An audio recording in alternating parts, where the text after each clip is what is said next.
On the Market, sponsored by Prime Lending.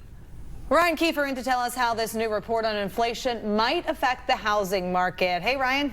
Hey, how's it going? We're doing good here. So homeowners, what should they expect from this? Yeah, so homeowners, so first of all, the inflation report you just heard, 9.1%, very hot reading.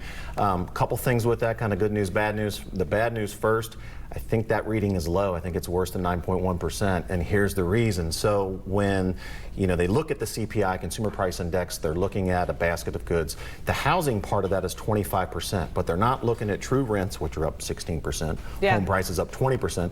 They're looking at what's called owner equivalent rent. So they call a bunch of homeowners and say, how much would you charge to rent your house out?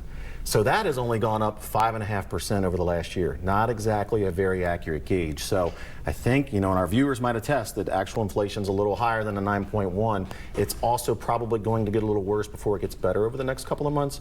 But the good news is we should see it come down this fall. All right, so what does this mean going forward for someone who wants to buy a home? So for homeowners, the thing right now that's not affecting things in a good way is certainly interest rates, right? Interest rates have gone up. The Federal Reserve is raising rates, trying to head off inflation.